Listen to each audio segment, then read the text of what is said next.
Assalamualaikum warahmatullahi wabarakatuh. Perkenalkan, nama saya Fitri Ayustari. Saya dari kelas 12 IPS 1. Baiklah, saya di sini akan menjelaskan peristiwa atau latar belakang dari gerakan 30 SPKI. Saya sudah membuat peta konsep. Baiklah, langsung saja kita menyimak penjelasannya. Baiklah, saya akan menjelaskan tentang arti FDR.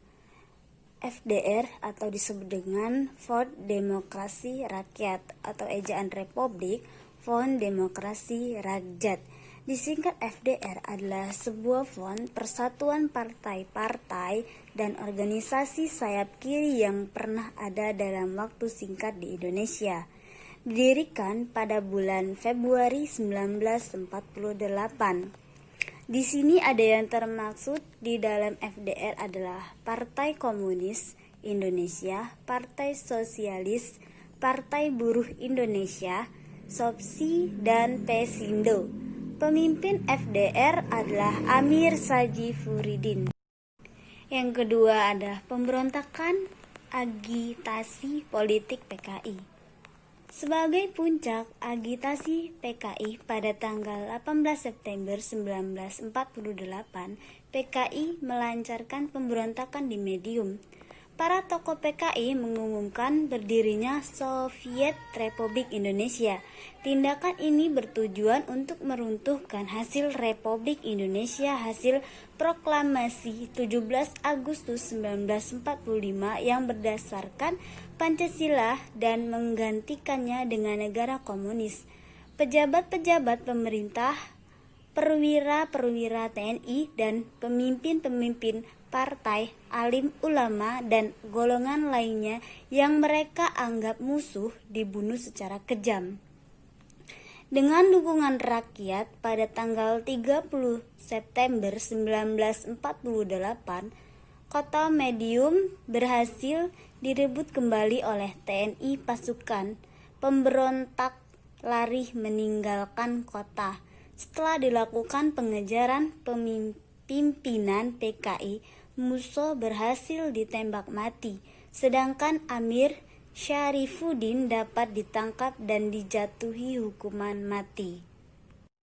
Saya jelaskan secara singkatnya saja karena mengapa peristiwa gerakan 30 SPKI ini sudah banyak didengar oleh orang. Saya jelaskan secara singkat, saya mulai dari latar belakang gerakan 30 SPKI atau disebut dengan Partai Komunis Indonesia. PKI adalah partai komunis yang terbesar di seluruh dunia, di luar Tiongkok dan Uni Soviet sampai pada tahun 1965.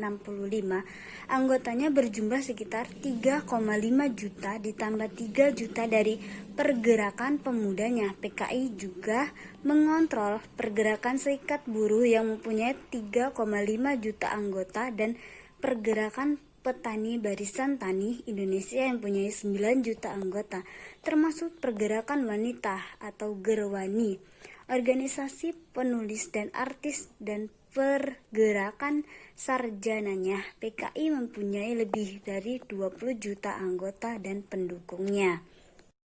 Baiklah, saya lanjut.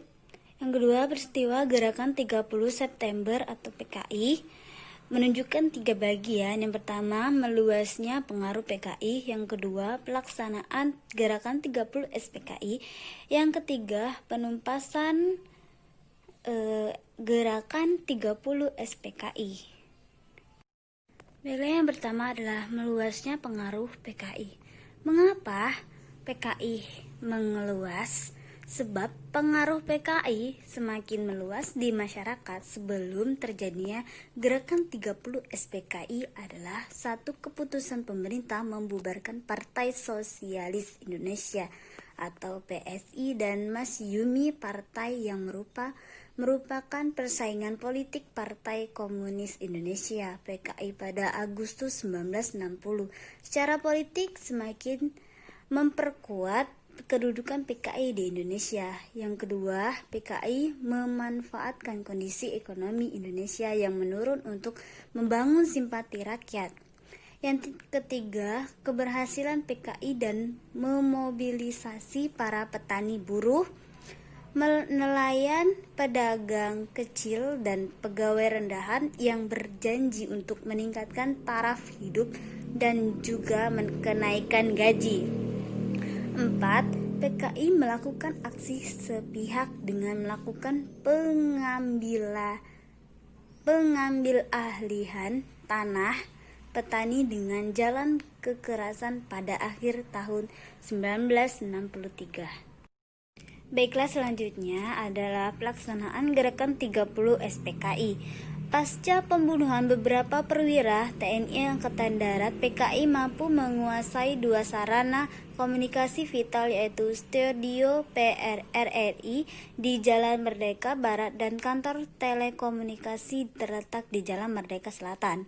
Melalui RRI, PKI menyiarkan pengumuman tentang gerakan 30 September yang ditunjukkan kepada para perwira tinggi anggota Dewan Jenderal yang akan mengadakan kudeta terhadap pemerintah. Diumumkan pula terbentuknya Dewan Revolusi yang diketuai oleh Letkol Untung Sutopo.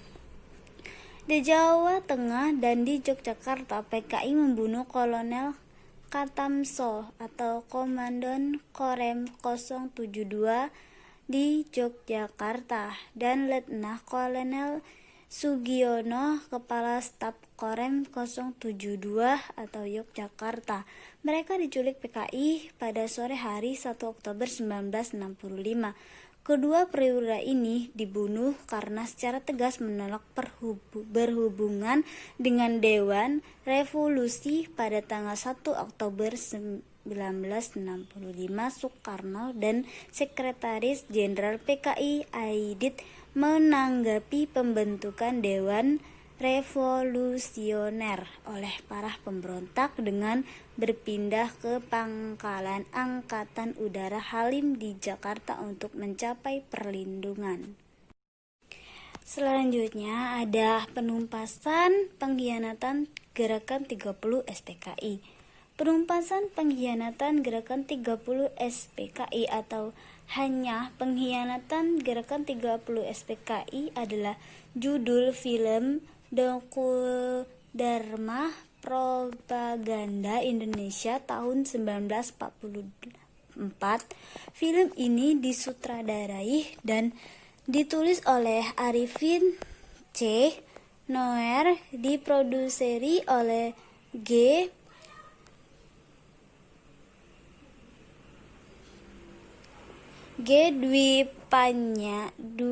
Dwipayana dan dibintangi Amoro Katasami, Umar Khayyam, dan Syuba Asyah.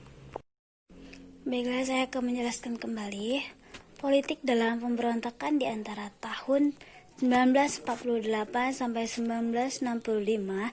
Di sana ada 3 pemberontakan dan 2 gerakan. Yang pertama ada pemberontakan PRRI atau Pemestah. Pemerintah Revolusioner Republik Indonesia, bisa disingkat dengan PRRI, merupakan salah satu gerakan pertentangan antara pemerintah daerah dengan pemerintah pusat di Jakarta yang dideklarasikan pada tanggal 15 Februari 1958, dan gerakan ini didahului oleh keluarnya ultimatum Piagam Perjuangan untuk menyelamatkan negara.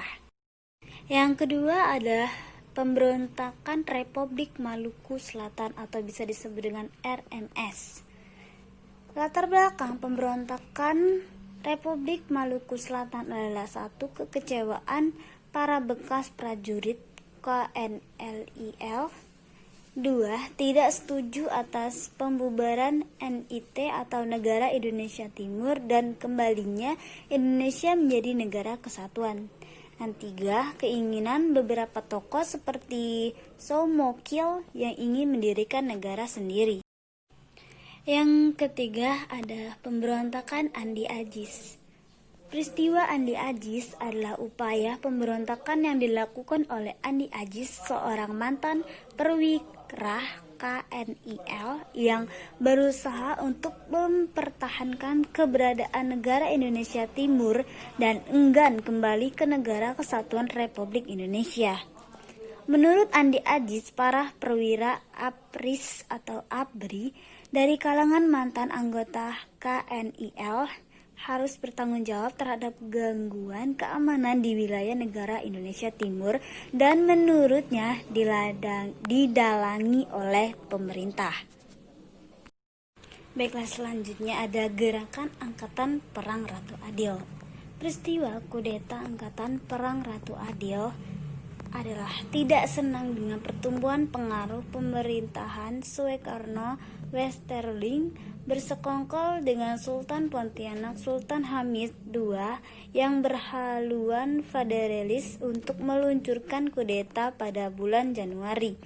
Pada tanggal 23 Januari 1950, APRAH meluncurkan kudeta menentang pemerintah Republik Indonesia. Walaupun misi ini berhasil untuk sementara mendukung Bandung, mereka gagal untuk mendukung Jakarta dan Blora. Mereka telah merencanakan untuk menggulingkan kabinet RIS dan membunuh beberapa tokoh Republik terkemuka, termaksud Menteri Pertahanan Sultan Hamengkubuwana dan Sekretaris Jenderal Ali Budiarjo. Yang keempat adalah Gerakan Darul Islam atau Tentara Islam Indonesia. Di sini bisa dibagi menjadi 4 gerakan. Yang pertama adalah Gerakan DI atau TII di Jawa Barat. Yang kedua ada Gerakan DII atau TII di Kalimantan. Yang ketiga ada Gerakan DI atau TII di Jawa Tengah. Yang keempat adalah Gerakan DI atau TII di Sulawesi Selatan. Baiklah, saya akan jelaskan satu persatu.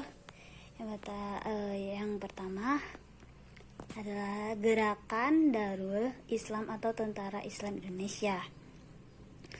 Negara Islam Indonesia disingkat dengan NII, juga dikenal dengan nama Darul Islam atau DI, yang artinya adalah Rumah Islam, adalah sekelompok Islam di Indonesia yang bertujuan untuk membentukkan negara Islam di Indonesia, dimulai pada 7 Agustus 1949 oleh sekelompok misi muslim, dikoordinasikan oleh seorang politisi muslim, Sekarmadji Maridjan Kartosoewirjo di desa Baiklah, terhadap bagi-bagiannya ada bagian 1, Gerakan DI atau TII di Jawa Barat.